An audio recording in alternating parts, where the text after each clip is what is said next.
आप देख रहे हैं आमने सामने नूरुल आरफीन के साथ। अस्सलाम वालेकुम नाज़रीन, मैं हूं नूरुल आरफीन सिद्दीकी और आप देख रहे हैं आमने सामने।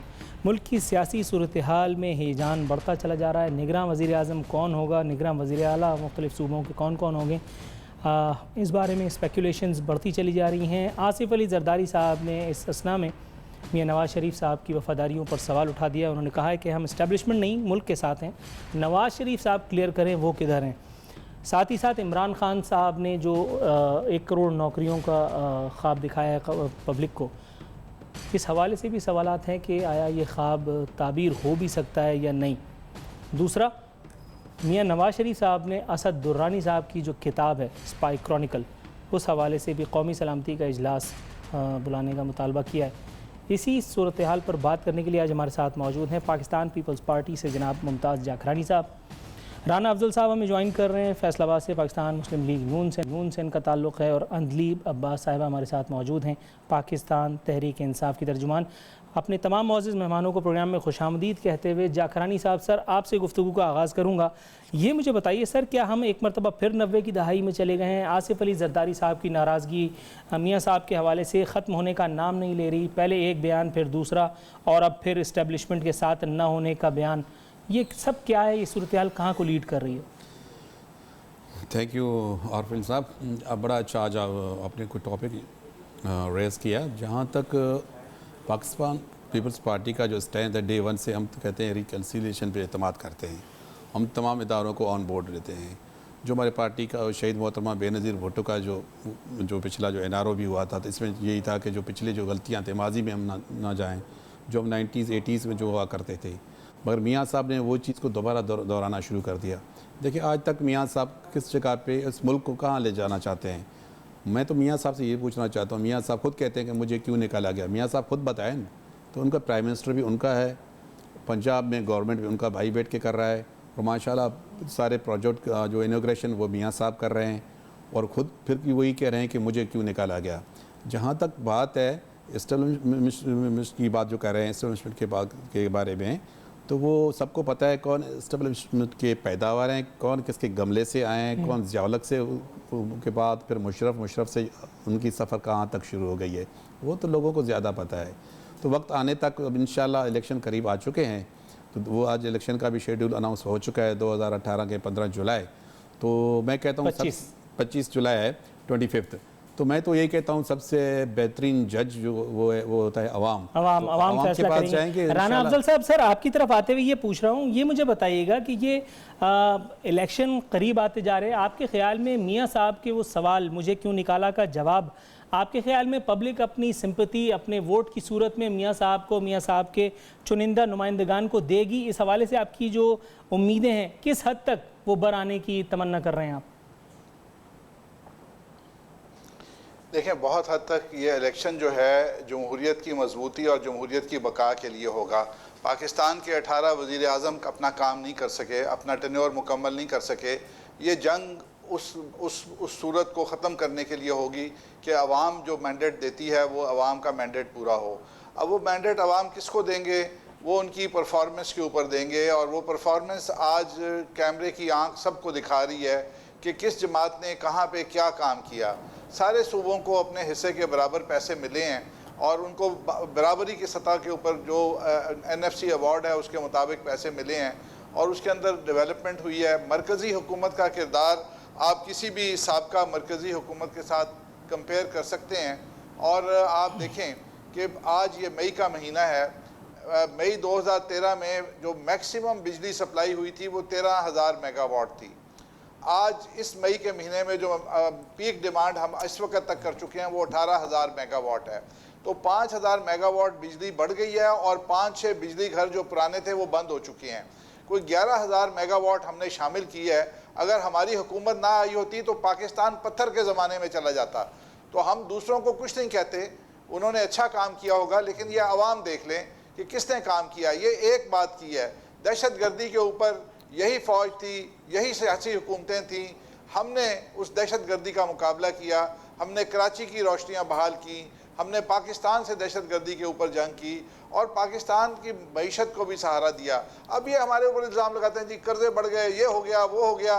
ये चीजें आपके अवाम की सहूलियात जो हैं राना वो साहब, हमें ये तो पाकिस्तान बताएं, तरक्की की राह पे गामजन हुआ। राना साहब, जब हमारी गर्दशी इकोनॉमी कितनी का कर्जे साइज आपके बड़ा बढ़ हो गए? गया, कराची को आपने तो क्या दिया? एनएफसी हम अवार्ड में कर्जे सिंध को भी क्या दे- हिस्सा दिया? मुझे राना साहब के लिए काबिल एहतराम है। राना साहब, आपको मैं भी पूरा कराची में हिस्सा रहता मिल हूँ। रहा है, आपके आपने leadership ने कराची के कभी लिए क्या एतराज दिया? नहीं किया जकरानी आपने सिंध साहब। के लिए क्या एनएफसी अवार्ड दिया? खुर्शीद आपने शाह साहब को नवाज बोले, शरीफ ने बड़े दावे किए थे, खुर्शीद शाह मैं बिजली साहब को खत्म कर बोले दूंगा सिंध यार के। बीच आज में ना 18-18, बोलें, ये 20-20 औरतों की लड़ाई नहीं है। सिंध की, मेरी बात सुनो राना साहब, 18-18 जकरानी अगस्त साहब, ये सिंध औरतों डूबा की हुआ लड़ाई नहीं है, अंधेरे बारी में, बारी कराची बोले। डूबा हुआ अंधेरे में है। आपने ट्रांसपोर्ट का जो वायदा किया था, आपका ग्रीन जकरानी लाइन आज साहब, ये तक किसी अधूरा की पड़ा लड़ाई है। नहीं है, बारी बारी आपने बोले, मैं आपकी हर बात का जवाब दूंगा। सर, मैं इससे पहले कि आप दोनों एक दूसरे की बातों का जवाब दें और उससे पहले मुझे वक्फा लेना पड़ जाए, मैं निहायत अदब और एहतराम के साथ आप दोनों से तहम्मुल की दरख्वास्त करते हुए अंदलीब अब्बास साहिबा के पास जाऊंगा। मैम, आपको प्रोग्राम में खुशामदीद कहते हुए ये पूछूंगा, इमरान खान साहब फरमाते हैं नए पाकिस्तान में किसी वीआईपी का बैरून मुल्क इलाज नहीं होगा, साथ ही साथ इसका इंदिया भी मिला कि नए पाकिस्तान में भी वीआईपीज होंगे, तो तब्दील क्या हुआ? मेरा ख्याल है कि अगर आप हमारी थीम देखें, और वो थीम जो है हमने बड़ी क्लियरली उसका इनेकाद भी किया है केपी में, कि दो पाकिस्तान नहीं होंगे। एक अमीर का पाकिस्तान जो है तो छोटा तबका, लेकिन वो सारी दौलत उसके पास है, कि और गरीब का पाकिस्तान जिसके पास, जिसकी अमीर तो अपनी माएँ बाहर भिजवा देते हैं, फैमिली बाहर भिजवाते हैं इलाज के लिए, ख़ुद भी बाहर जाते हैं। जब छींक आई बाहर चले गए, मतलब आप अगर बाहर जा रहे हैं अपनी छींक के लिए भी, इलाज के लिए, तो आप ये मान रहे हैं कि आपने 40 साल में यहाँ कोई ऐसा हस्पताल नहीं बनाया जहाँ आपकी और आपकी फैमिली का इलाज हो सके। और जो गरीब की माँ है यहाँ, वो, और जो गरीब माएँ हैं यहाँ, वो सड़कों पे बच्चों को जन्म दे रही हैं। तो ये कॉन्सेप्ट है कि जी हमने ऐसा बनाना है जहाँ, जैसे हमने शौकत खानम का कहा कि एक ही कमरे में अमीर गरीब दोनों वहाँ लेटे होते हैं और कोई उसमें डिस्टिंक्शन नहीं होती, डॉक्टर्स को पता नहीं होता, ना ही किसी सर्विस के अंदर जो तफरीक रखी जाती है।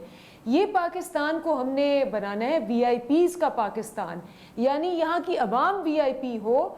और अगर वीआईपी का मतलब है कि सबको इज्जत दे के, वोटर को, वोट को नहीं, वोटर को, ये नहीं कि वोट को इज्जत दो और वोटर को जिल्लत दो, ना उसको सेहत दो, ना उसको तालीम दो, ना उसको पानी दो, ना उसको गैस दो, ना उसको बिजली दो।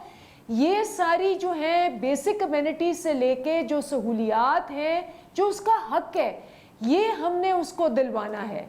ये हमारा कॉन्सेप्ट है। और इस कॉन्सेप्ट के नीचे अगर आप देखें तो जो सरकारी स्कूल हैं खैबर पख्तूनख्वा में, वो आपने सर अली फलान की भी सारी रिपोर्ट्स देख ली हैं, उसमें प्राइवेट स्कूलों के 8 लाख बच्चे सिर्फ नूरुल ऐन इस मुल्क में प्राइवेट स्कूलों में तालीम पा सकते हैं, क्योंकि कितनी महंगी है। जो सरकारी स्कूल हैं, जब तक के वहाँ के बच्चे तालीम याफ्ता नहीं होंगे, उनको नौकरियाँ नहीं मिलती।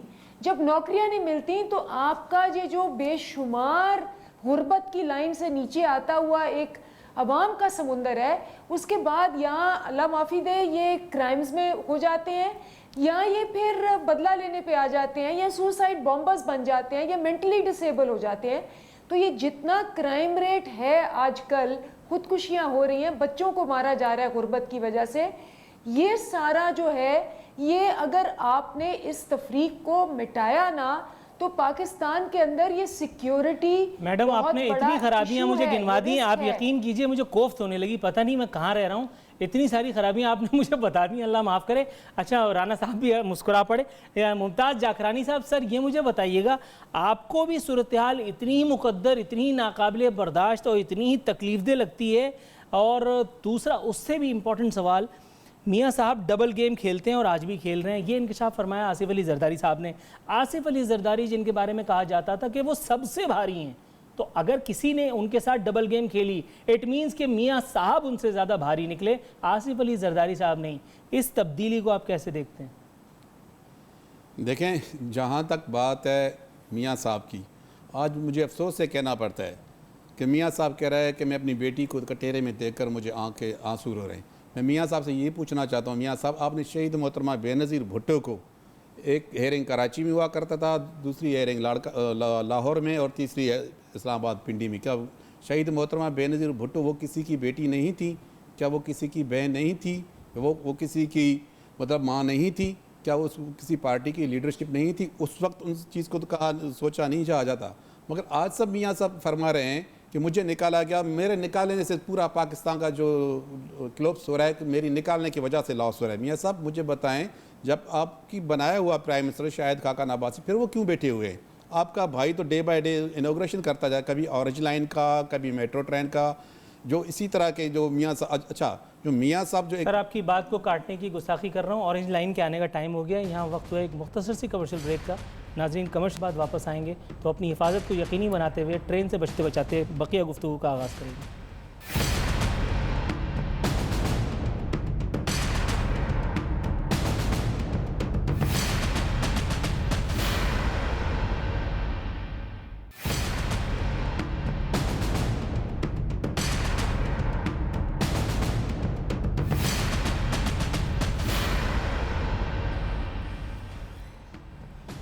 वेलकम बैक नाजरीन, प्रोग्राम के सेकंड सेगमेंट में आपको खुशामदीद कहते हैं। राना अफजल साहब, सर ये वज़ीर-ए-आज़म ने वफाकी मुलाजमीन के लिए जो 3 एजाज़ी तनख्वाहों का ऐलान किया है, एक ऐसा मुल्क जहां फाइनेंसिस की हालत कुछ ज़्यादा काबिल रश्क नहीं है, जहां हम कर्ज़ों में जकड़े चले जा रहे हैं, इलेक्शन से चंद लम्हे कबल किया जाने वाला ये ऐलान, ये सियासी रिश्वत के ज़िम्मे में नहीं आता सर?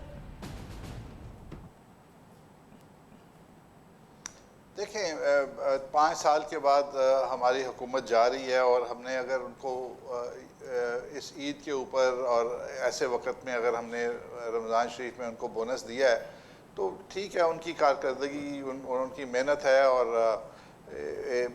अब आप हमारे ओपोनेंट्स जो इसको इसी निगाह से देखेंगे, लेकिन ये सारी फैक्ट्रियाँ, कंपनियाँ ईद के ऊपर ऐसे मौके के ऊपर अपने मुलाजमीन को बोनस देती हैं। अगर पहली मरतबा हुकूमत ने दे दिया तो कौन सी ऐसी बात है? राइट मैडम, ये मुझे बताइएगा, जितनी सादगी से राना साहब ने इस सारी सूरत-ए-हाल का कज़िया इससे जान छुड़ाई है, आपके ख़्याल में ये सारी सूरत-ए-हाल वाकई इतनी सादा है या ये सुप्रीम कोर्ट ऑफ पाकिस्तान के उस एक हुक्म की या उससे पहले वाली सूरत-ए-हाल की कंटिन्यूएशन है जिसमें शहबाज शरीफ साहब आवाम के खर्चे से और इश्तेहार। सर जी सर मैं आपकी तरफ आता हूँ। एक बात का इजाफा कर दूं। जी सर। देखें 7 लाख मुलाजमीन 20 करोड़ अवाम में कोई हैसियत नहीं रखते कि वो इलेक्शन के अंदर रिगिंग हो जाएगी या क्या हो जाएगा। पहले क्यों नहीं करते? राइट मैडम, अब आप मेरे सवाल का जवाब दे सकती हैं। क्या रिपीट कर देंगे इन्होंने क्या कहा है? बिकॉज इनकी आवाज़ बहुत आहिस्ता थी। अच्छा, इन्होंने ये कहा कि 7 लाख अफराद होंगे वो जिनको फ़र्क पड़ेगा इस एक चीज़ से, और 7 लाख अफराद रिगिंग बहरहाल नहीं हो सकती। देखें, ये तो आप सोचें कि जो डेवलपमेंट फंड्स अभी सप्लीमेंट्री बजट में, ये आप लोगों ने न्यूज़ दी है, आपके चैनल ने और बाकी चैनल्स ने, कि जो अभी पंजाब में सप्लीमेंट्री बजट इंट्रोड्यूस हुआ है, उसके अंदर एक हल्का NA 120 जो 120 है, जो नवाज शरीफ साहब कुलसूम नवाज ने जहाँ से इलेक्शन कॉन्टेस्ट किए, 8 अरब रुपए के आपने वहाँ रिलीज़ किए हैं डेवलपमेंट फंड्स एक हल्के के लिए। अब आप बताएं, जहाँ 8 अरब रुपया आप दे रहे हैं, आप उसको इससे बड़ी रिगिंग क्या कह सकते हैं? और उसके अलावा कितनी स्कीमें और ये और वो थी, ये तो कोई बात ही नहीं है। अगर ये 40 साल से एक सिस्टम को पुख्ता करके और इस तरह से इन्होंने सारा इलेक्शन कमीशन, पुलिस, ब्यूरोक्रेसी अपने हाथ में रख के ये बार बार हुकूमत में आते रहे और बार बार आवाम को नचोड़ते रहे। आपने कहा कि ऐसा कोई पाकिस्तान नहीं है, तो मुझे ये बताएं कि कोई पाकिस्तान ऐसा आपने देखा था कि जिसके अंदर आपको ये कहा गया हो कि जी 2025 तक पानी ख़त्म हो जाएगा, और यहाँ बिजली क्या आपकी 15-15 घंटे की पानी की लोड शेडिंग होगी। इस वक्त आपके पास आपके आबी ज़राए, बिजली जिसका कहा गया था कि 1 साल, 1.5 साल, 6 महीने में ख़त्म हो जाएगी, इस वक्त कराची से लेके खैबर तक 16-16 घंटे की इफ्तारी के वक्त और सहरी के वक्त आप लोग रिपोर्ट कर रहे हैं कि बिजली जाती है। तो मुझे ये बताएं कि इन हालात में ये जो कह रहे हैं कि जी हम इनको अलाउंसेस जो है वैसे ही दे रहे हैं और ये दे रहे हैं वो दे रहे हैं, ये सिर्फ और सिर्फ इस तरह से इलेक्शन जीतते हैं जिसमें ये पहले अवाम का पैसा लूटते हैं। जो मुझे क्यों निकाला कि 2 सवाल थे जो 2 साल से आप लोग सारे मीडिया में उनसे कर रहे हैं कि जी आपका पैसा कहाँ से आया, उसकी कोई एक टूटी हुई रसीद ही दे दें, और फिर ये पैसा बाहर जाके फ्लैटों में कैसे गया, इसका क्या ट्रेल है? 2 साल से उसका जवाब तो नहीं दिया, लेकिन अपना सवाल कि मुझे क्यों निकाला, क्यों निकाला, क्यों निकाला, वो बार बार कह रहे हैं।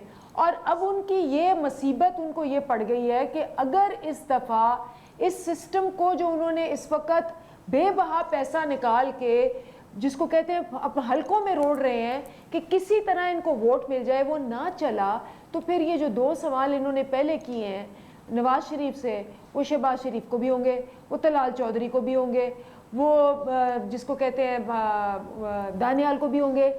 अच्छा मैडम, मैं आपसे रिक्वेस्ट करूंगा, आप जरा 1 सेकंड के लिए तवक्कुफ कीजिएगा। मुमताज़ जाखरानी साहब, सर ये मुझे बताइएगा, एन इस वक्त पे अचानक आपके ख्याल में ये अपने आप को प्रो इस्टेब्लिशमेंट डिक्लेयर करना, प्रो पाकिस्तानी जताना और दूसरे की हुब्बुल वतनी पे क्वेश्चन मार्क लगाना, आसिफ अली जरदारी साहब के इस बयान का ये जो टाइमिंग है, आपके ख्याल में इसकी कोई ख़ास रीज़न है, या इस वक्त चलो तुम उधर को हवा हो जिधर की वाली सियासत आसिफ अली जरदारी साहब फरमा रहे हैं? नहीं, जरदारी साहब ने कोई हम प्रो इस्टेब्लिशमेंट वाली जो बात है, हम तो कहते हैं हम पाकिस्तान के साथ हैं। जो इस्टेब्लिशमेंट के जो पैदावार हैं, जो गमले के पैदावार हैं, वो सबको कौम को पता है वो कहाँ से कौन आया था। जहाँ तक बात है, मैं राना साहब से गुजारिश करता हूँ, राना साहब आप तशरीफ़ लाकर कभी सिंध आएँ या सिंध की भी हालत देखें, जहाँ आप दावे करते थे हम 6 महीने में अगर हम बिजली लोड शेडिंग ख़त्म ना कर दें तो मेरा नाम बदल दो, हम आप बताएं अब क्या नाम रखें। यकीन करें, इस रमज़ान के महीने में 24 घंटे में से 20 घंटा भी ऐसे ऐसे गांव, ऐसे ऐसे शहर हैं वहाँ बिजली नहीं है। अब बिजली का एक बहरान एक अलग था, अब अल्लाह की मेहरबानी से, इस नवाज शरीफ की मेहरबानी से अब पानी का बहरान आप सिंध के हारियों में जाकर देखें, इस वक्त पानी तक नहीं है पीने का। ज़मीन आबाद करने का तो अपनी बात है, पीने तक पानी नहीं है। अब ये कह रहे हैं कि हमने बहुत बड़ा काम किया। हाँ, आपने काम यकीनन किया होगा। लाहौर में कुछ ऑरेंज ट्रेन, उसमें क्योंकि उस पर पैसा ज़्यादा था, कोई कमीशन आपकी बनी होगी। आपने मुल्तान मेट्रो बनाया, बिल्कुल बनाया, और उसके भी अभी पोल खुल रहे हैं, आपके सामने आ रहे हैं। आपने जो पिंडी बनाया जो मेट्रो, उसका भी जो आपका देख रहा था हनीफ अब्बासी साहब, उसकी क्या जो पिछले क्या पोजीशन थी, कहाँ से वो कहाँ आ गए थे, वो भी आपके सामने आ रहे हैं। जो सिंध से मैं आपको कह रहा हूँ, सिंध से जो आप मियाँ नवाज शरीफ जो वायदा करके गए, मुझे बताएं आज तक आपका ग्रीन लाइन आपने हमें कंप्लीट करके दिया? मुझे आप ये बताएं, आपने जो लाइन आर्डर का जो वायदा करके गए, जो उसकी शेयर देना था फेडरल गवर्नमेंट को, सिंध गवर्नमेंट को, क्या उसका आपने ड्यू शेयर दिया? 18वीं तरमीम की बात करते हैं, आपने नहीं दिया, माफ़ करना, ये आसिफ अली जरदारी साहब ने दिया, अपने पावर्स जो डेडिकेट करके प्राइम मिनिस्टर को दिया। क्या फिर आप कहते हैं कि हम दावेदार हैं? सिंध पाकिस्तान का, सिंध वाहिद शहर है, कराची, जो हम 70% रेवेन्यू देते हैं पाकिस्तान को, उसकी रिटर्न में आप हमें क्या दे रहे हैं? के इलेक्ट्रिक का हाल आप देख रहे हैं, वहाँ कुछ करते नहीं, गैस आप नहीं दे रहे हैं लोगों को, ऊपर से इलेक्शन आ रहे हैं, कह रहे हैं हमने एक बोनस दिए। भाई 5 साल में ये गरीब आपको याद नहीं आ रहे थे, उनको क्यों बोनस नहीं दे रहे थे? अब आपको बोनस 5 साल पहले इलेक्शन नहीं थे ना सर, अभी इलेक्शन करीब आ गए, इनको गरीब भी याद आ गए, उनको बोनस देना भी याद आ गया। देखिए ये चीज़ें। अच्छा राना साहब, सर ये मुझे बताइएगा, शहबाज शरीफ साहब ने आज हमारी इन्फॉर्मेशन में इजाफा किया है, फरमा रहे थे कि काम करते रहे तो भारत से आगे निकल जाएंगे। आपके ख्याल में अगर इतना आगे निकल जाएंगे तो फिर पीछे वालों का ख्याल कौन रखेगा सर? ये तो बहुत आगे निकल जाएंगे हम तो। थोड़ा सा वक्त दे दीजिएगा, पहले भी आपने एक सवाल के बाद मेरे से टाइम में वापस जी सर किया था। देखें यहाँ बहुत सी बातें हुई हैं, लोड शेडिंग के हवाले से बात हुई। अगर लॉ एंड ऑर्डर सूबे कंट्रोल नहीं करेंगे और उनके सूबों के अंदर बिजली चोरी होती रहेगी तो वो अपने लोगों की कोई खिदमत नहीं करेंगे। अगर लॉ एंड ऑर्डर की जिम्मेदारी लेते हैं तो फिर जहाँ कुंडे लगे हुए, वो जानवरों को भी नज़र आते हैं कुंडे लगे हुए, उनको फिर पकड़ें और ताकि वो उस चीज़ का आपा किया जाए। अगर किसी ने ऑरेंज ट्रेन बनाई है, मेट्रो ट्रेन किसी सूबे ने बनाई है तो उन्होंने अपने पैसों से बनाई है, उसका किसी मरकजी हुकूमत के साथ कोई ताल्लुक नहीं है। और जो ग्रीन लाइन कराची की है वो हम सीपेक में कराची का सर्कुलर रेलवे नहीं दिया। नहीं बिल्कुल दुरुस्त फरमा रहे हैं राना साहब को बोलने का मौका मिलना चाहिए। जी सर, जी सर प्लीज गो ऑन। हाँ, इनको मैं इनकी सुनी है, मैंने इनकी सारी सुन के नोट की हैं, उनका जवाब दे रहा हूँ। तो अगर ग्रीन लाइन इन्होंने नहीं बना सके थे तो मरकज़ी हुकूमत से क्यों ये पैसे ले रहे हैं? मरकज़ी हुकूमत ने आधे पैसे देने थे, आधे पैसे सिंध ने देने थे। K4 प्रोजेक्ट ये अपने सूबे को पानी नहीं दे सकते थे, इसलिए मरकज़ी हुकूमत ने कहा चलें आधे पैसे हम दे देते हैं। वहाँ के ऊपर भी ये पानी का मनसूबे सिंध में। तो मुझे ये बात नहीं है, अवाम इंशाल्लाह फैसला कर देंगे कि क्या हुआ। अभी यहाँ पर मोहतरमा फरमा रही थी कि पंजाब में 8 अरब रुपया किसी एक हल्के को दिया गया। अगर अगर ऑरेंज ट्रेन 4-5 हलकों में से गुजर रही है तो यकीनन एक एक हलके में ऑरेंज ट्रेन की कीमत 20-20, 25-25 करोड़ आई होगी, लेकिन वो तो ट्रेन सारे पाकिस्तान के लिए है, पूरे अवाम के लिए है। तो इसलिए ये कह देना कि जी वहाँ पे, और फिर ये हमेशा इल्ज़ाम लगाते हैं कि चोरी हो गई, ये हो गया। ख़ुद इन्होंने एहतसाब का ब्यूरो जो था एहतसाब का, वो इन्होंने बंद कर दिया। वोटर को इज़्ज़त दो जब हम कहते हैं, उसको भी ये ट्विस्ट करते हैं। अगर वोटर को इज़्ज़त देने की बात है तो उसके वोट के फैसले को इज़्ज़त देने की बात है, वो उस इंसान को इज़्ज़त देने की बात है। इनके ऊपर इस किस्म के चुटकुले मारने से, अब आप पंजाब में देख रहे हैं यूनिवर्सिटीज़ कितनी बनी हैं। लिया जैसी जगह के अंदर एक बेहतरीन हस्पताल का इफ्तिताह कल परसों हुआ है, 20 हस्पताल बने हैं। तो काम करने वाले, इन्होंने एक मेट्रो बनानी थी, पहले उसको जंगला बस कहते रहे, अब उसको खड्डा बना दिया पूरे खैबर पख्तूनख्वा के पेशावर को। वहाँ पे आप तस्वीरें देखें तो शर्म आती है कि अब फिर ये कहते हैं जी 2013 में हम नालायक थे, हमें कुछ पता नहीं था। मुझे बताएं इन 5 साल में इन्होंने क्या सीखा है? फिर 5 साल के बाद आके कह देंगे हमसे तो पहली दफ़ा आए थे। सर एक काम तो बहरहाल सीखा है, वो उसके बारे में ज़रा मैं जवाब ले लूँ मोहतरमा से। मोहतरमा ये मुझे बताइएगा, दानियाल साहब के साथ जो सलूक फरमाया नईमुल हक साहब ने, और वो इस काम का खासा तजुर्बा रखते हैं ऑन एयर स्लैपिंग में, आप मुझे ये बताएंगे कि उसके बाद जो उन्होंने ट्वीट दागा है कि इमरान खान साहब से मुझे निशान हैदर मिला, उस पर फिर कभी कहते हैं कि नहीं मिला, ये पीटीआई का कल्चर है जिसकी तरवीज वो फरमा रहे थे मरकज़ी क़यादत के हुक्म पर, या ये कोई मुत्तहदा कौमी मूवमेंट से इंस्पायर हैं और उसी सियासत को लेकर के चलना चाह रहे थे वहाँ? इमरान खान की तरबियत है। ये एक वन ऑफ इंसिडेंट जो होता है, इसको अगर आप पिक करेंगे तो वो definitely exception to the rules तो हर जगह होते हैं। कोई भी पार्टी और स्पेशली हम किसी किस्म के वायलेंस का कल्चर को बिल्कुल प्रमोट नहीं करते, बल्कि उसकी मजम्मत करते हैं। और नईमुल हक ने भी कहा कि इट वाज अनफॉर्चुनेट, लेकिन चूंकि इवेंट ऐसा हो चुका था तो उन्होंने उसका रिएक्ट किया।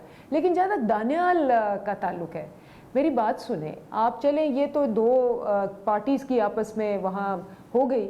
दानियाल अजीज़ तो पार्टी को छोड़े, अपनी ज़ुबान जो है, अपने अल्फाज जो हैं, उसके हवाले से सबसे बड़ा जो कोर्ट है यहाँ, सुप्रीम कोर्ट, उसने उनको पकड़ा हुआ है।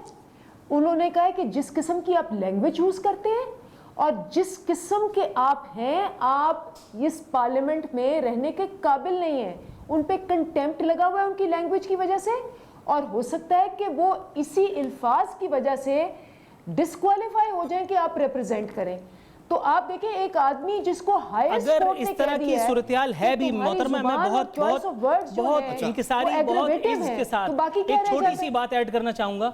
अगर दानियाल अजीज़ साहब, आपकी ज़ुबान में ये सब बातें भी मान लूँ, बल्कि चले इससे ज़्यादा एक कदम आगे बढ़ के सोचते हैं, अगर वो वांटेड भी डिक्लेयर्ड है तो भी उनके साथ इस किस्म का सलूक करना, और उसके बाद फिर वो कहते हैं चोरी और सीना जोरी, with all due respect, please pardon me saying so, आपके ख्याल में ये रवैया और इसकी कंडेमनेशन इमरान खान साहब की तरफ से डायरेक्ट ना होना, क्या ये ज्यादती नहीं है? देखिए, बात आपने इसको अगर उसका उस तरह से कहना है तो आप कहें, लेकिन बात बड़ी सिंपल है। सिंपल ये है कि जी नईमुल हक साहब ने खुद कहा है कि इट्स अनफॉर्चुनेट।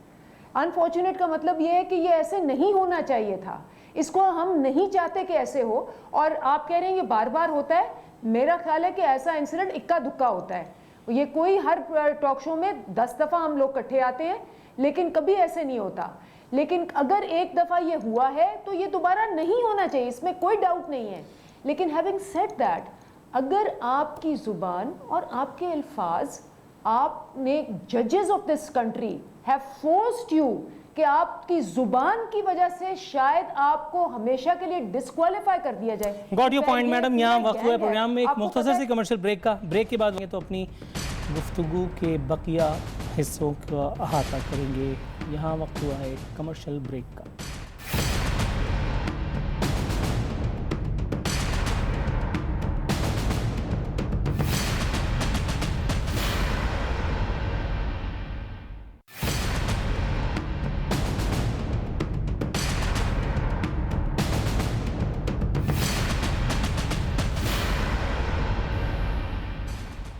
प्रोग्राम के अख्तामी मरहले में आपको खुशामदीद कहते हैं नाज़रीन। मुमताज़ जाकरानी साहब, खुर्शीद शाह साहब फरमाते हैं कि निगरां वज़ीर-ए-आज़म के मामले पर अब वज़ीर-ए-आज़म पाकिस्तान शाहिद खाकान अब्बासी साहब से कोई मुशावरत, कोई बातचीत नहीं होगी। आपके ख़्याल में इस एक मामले पे किसी किस्म का ब्रेक थ्रू ना होना, ये हमारी खुशकिस्मती है या बदकिस्मती? किसकी ज़िद है, किसकी हट गर्मी है जो अब ये मामला आगे फॉरवर्ड हो रहा है? देखिए, ये खुशकिस्मती तो हम नहीं कह सकते हैं, अनफॉर्चुनेटली इसको हम बदकिस्मती कह सकते हैं। खुर्शीद साहब ने एक दफ़ा नहीं 12 दफ़ा प्राइम मिनिस्टर साहब के पास चल के गए हैं कि खुदारा इसी चीज़ को डिसाइड कर लें ताकि इलेक्शंस करीब आ रहे हैं और लोगों की निगाहें जो हमने 18 अमेंडमेंट में जो बनाया था कि लीडर ऑफ द हाउस और लीडर ऑफ द अपोजिशन मिल बैठ के कंसेंसस करके एक बनाएंगे। तो मसला ये है कि आपके प्राइम मिनिस्टर साहब और हमारे प्राइम मिनिस्टर साहब जो हैं शाहिद खाकान अब्बासी, उनके हाथ में कुछ नहीं है। जो कुछ है वो नवाज़ शरीफ से, वो सारे डायरेक्शंस वो लेते हैं नवाज़ शरीफ से। अब नवाज़ शरीफ चाहता ही नहीं है, नवाज़ शरीफ का तो मकसद ये नहीं है कि इलेक्शन भी ना हो, वो चाहते इस तरह का सूरत हाल पैदा हो ताकि लोग में अफरा तफरी हो, ताकि मेरे जितने भी मेरे गुनाह हैं वो इसी चीज़ में ढुक जाएँ। अब मुझे समझ में नहीं आ रहा है, ये वाहिद मुल्क का प्राइम मिनिस्टर ये है कि बेटे मेरे अपने नहीं है, बेटे इंग्लिश सिटीज़न है। भाई इस तरह नहीं, लेकिन सर इसी मुल्क में एक साहब चीफ जस्टिस के ओहदे पे फायज रहे थे, उनको नहीं पता था कि उनके घर में रहने वाले बेटे का बिजनेस क्या है, उसके किसी कारोबारी आदमी से मैं तो कहता हूँ वो इस मुल्क में ये सब चीज़ें तो हजम हो जानी। मैं कहता हूँ वो इंटरव्यूज़ निकालो, इनके बेटे के भी निकालो, दोनों बेटों का, इनकी बेटी का भी निकालो, हमारी बहन का, और नवाज शरीफ का भी निकालो, और floor of the house Nawaz Sharif ने जो फरमाया वो भी निकालो, तो उससे खुद पता चल सकता है तो उसने क्या कहा और कहाँ। अब सारी प्रॉपर्टी भी कह रहे हैं कि मेरे बेटे के, मेरा उनसे कोई ताल्लुक़ नहीं है।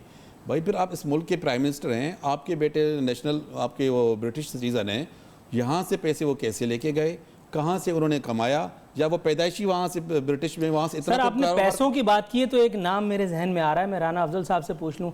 सर वो एक हमारे वज़ीर ख़जाना थे जिनको बड़े प्यार से वांटेड डिक्लेयर कर दिया गया, मफरूर डिक्लेयर कर दिया गया। अच्छा, उनको हर वक्त इजराइल अलैहिस्सलाम नज़र आते रहते हैं, पाकिस्तान का जैसे ही नाम लो, और वहाँ उनकी कमर में कोई मोच नहीं होती, वो बाकायदा घूम रहे होते हैं। चीफ जस्टिस साहब जब उनको यहाँ याद फरमाते हैं तो उनका वज़ीर, उनका एक जो है दरबारी एक रुक्का पेश कर देता है कि जी मेरी तबीयत नासाज है। ये नासाजी तबाह किस किस्म की है सर, और इसको शिफा, दायमी शिफा किस तरह से मुयस्सर आएगी?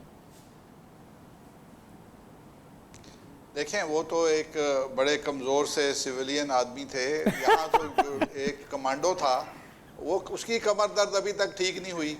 उनको तो दिल का आर्जा है, वो दिल के आर्जे में उन्होंने हस्पतालों के सर्टिफिकेट दिए हैं। वो जो कमांडो है वो कमर दर्द का वहाँ से किसी अच्छे अस्पताल का सर्टिफिकेट भेज देना, हम उसकी कमर में सरिया डाल देंगे। देखें, बात ये है, अभी जकरानी साहब फरमा रहे थे पैसों की बात। मुझे बताएं कि जो 3 बिलावल हाउस हैं वो लंदन के 3 फ्लैट से महंगे हैं कि सस्ते हैं? आप हिसाब लाएं। लाहौर का जो बिलावल हाउस है जिसके अंदर करने को तैयार है, आपकी हुकूमत है, आप लाएं, पता नहीं क्या कुछ है, आप लाएं। वो कहाँ से पैसे आए? इनकी कौन सी जायदादें थी, कौन सा कारोबार था अपना जरदारी साहब का? भाई जरदारी साहब शुरू से अल्लाह ने उसको दिया हुआ था, आपकी हुकूमत है, आप लाएं, आपकी गवर्नमेंट है, हम तो बेटे दिया ना जो भी कुछ, चलो हमारी जो कुछ भी है इस मुल्क में तो है ना। आपका कहाँ है? आपका तो सारा लंदन यूके में है, आप तो लाना भी पसंद नहीं करते हैं। आपके जिद्दा के आपके जिद्दा में स्टील मिल है वो कमाते हैं, आपने कराची का स्टील मिल तबाह कर दिया, आपने कराची का आपने पीआईए तबाह कर दिया। वो जब जाते हैं मियां शरीफ तो वहाँ असाक सर राणा साहब को जरा गुफ्तगू कंप्लीट करने दें। सर जी सर, राणा साहब इनको बोले हौसले से मेरी बात सुन लेना। आपने बातें की, हमें रोज चोर कहते हो। आपके कौन से कारोबार थे, कौन से आपके अब्बा जी का एक बेबिनो सिनेमा था, उसके अलावा आपने कहा अल्हम्दुलिल्लाह हमारे कारोबार भी थे, ज़मीनें भी थी, उनका बाप का नाम भी था, शहीद मोहतरमा 18 शुगर बिलें आपने लोगों के नाम पे ली हुई हैं और हमें चोर कहते हो। प्रूफ करो शर्म यार आनी चाहिए। मतलब ये तो कोई बात नहीं है यार। उसूल की करो कि आपको मौका मिला, 20 साल से सिंध के ऊपर हुकूमत कर रहे हो। सिंध के क्या हालात है? कराची का कूड़ा उठाने के लिए सिंध का देखो, आप पंजाब को भी देखो। वो NICVD हमने बनाए, आपने नहीं बनाए। आप इलेक्शन लड़ो तो आवाम आपको बताए। वो हमारा सबसे बड़ा शहर है, हमारा सबसे बड़ा शहर है। लोग वहाँ आते हैं, वो देखते हैं ये पाकिस्तान है, कूड़े का ढेर। वो वहीं से वापस चले जाते हैं। ये कराची का आपने इस कराची का रेवेन्यू 70% देने वाला कराची है। आप कराची को रिटर्न में क्या देते हैं? आपने कराची के लिए क्या किया? आपने K4 के आपने 50% पैसे दिए, आपने केसीआर आपने सीपेक में आपने हटवाया था, ऑरेंज ट्रेन डलवाया था। ये हमारे चीफ मिनिस्टर मुराद अली शाह साहब की मेहरबानी, आपसे बड़ी जरदारी साहब जो हमने सीपेक में केसीआर इंक्लूड करवाया था। विफाक और सूबा लड़ रहा है, कराची वाला खामोश बैठा है। अच्छा सर एक सेकंड, आप दोनों से आप मैडम एंजॉय कर रही हैं, एक मिनट सर मैं मैडम के पास चला जाऊं। सर अच्छा मैडम, हम बाकायदा अपने तौर पे बड़ा संजीदा शो कर रहे हैं, लेकिन आपकी मुस्कुराहट मुसलसल जारी और सारी है, तो इससे मुझे लग रहा है कि हम कोई एंटरटेनमेंट काइंड ऑफ प्रोग्राम कर रहे हैं। एक तो इसकी वजह पूछना चाहूंगा, और दूसरी बात, एक और एंटरटेनिंग बयान शहबाज शरीफ साहब का आया है, हाँ मैं ऐसा खतरनाक हूं जो गरीबों के लिए अस्पताल बनाता है। ये कनेक्शन क्या है इन बिटवीन? इस बारे में कुछ गुलफिशानी फरमाएंगी? ये खतरनाक आदमी इतना, देखें कितना खूबसूरत है। देखिए पहली बात तो ये है कि इसाक डार की आपने बात की, मैं इसलिए मुस्कुरा रही थी कि आपने दुनिया में कहीं नहीं देखा होगा कि एक बंदा जिसके 91 टाइम्स एसेट्स बढ़ गए हैं, उसको पूछा जाता है कि भाई तुम इसको अकाउंट फॉर करो, वो बाहर भाग जाता है। अच्छा फिर वो अदालत उसको एब्सकॉन्डर डिक्लेयर करती है, इंटरपोल से कहती है कि जी राब्ता करे गवर्नमेंट राब्ता नहीं करती। अच्छा 4 महीने वो फाइनेंस मिनिस्टर रहता है, जबकि वो यहाँ है भी नहीं, और उसको तनख्वाह मिलती है और उसके सारे खर्चे जो हैं वो मैं और आप टैक्स दे के पे कर रहे हैं। उसके बाद 2 जो हैं राना अफजल साहब भी लग जाते हैं फाइनेंस में, और मिफ्ता इस्माइल को, राना अफजल को पीछे छोड़ के मिफ्ता इस्माइल जो कि मिनिस्टर भी नहीं है, उनसे बजट पढ़वाया जाता है फाइनेंस का पूरा। और जो हैं इसाक डार साहब, वो सेनेटर इलेक्ट हो जाते हैं, एक एब्सकॉन्डर, और वो फेडरल मिनिस्टर भी हैं। मतलब उनको फाइनेंस से हटा के फेडरल मिनिस्टर बना दिया गया और उनको पूरी तनख्वाहें और सब कुछ दी जा रही हैं। ऐसा तो मज़का खेज ट्रेजेडी कह लें, कॉमेडी कह लें, दुनिया के किसी भी पॉलिटिकल हिस्ट्री में। लेकिन मैडम इसी ट्रेजेडी या इसी कॉमेडी को अगर थोड़ा सा हम एक्सटेंड करें तो एक कॉमेडी तो पीटीआई ने भी अभी की है, ये 100 दिन वाला शगुफा छोड़ा था, उसमें आपने कहा कि हम 1 करोड़ नौकरियां देंगे। लोग सोशल मीडिया पे इस बात का तूफान उठा रहे हैं, लोग बता रहे हैं कि यूरोप से लोगों ने हिजरत शुरू कर दी है असद उमर के ये बयान सुन करके कि अब पाकिस्तान में 1 करोड़ नौकरियां मिलेंगी। आपके ख्याल में ये जो इतनी लंबी फेंकी है, ये ज्यादती नहीं है?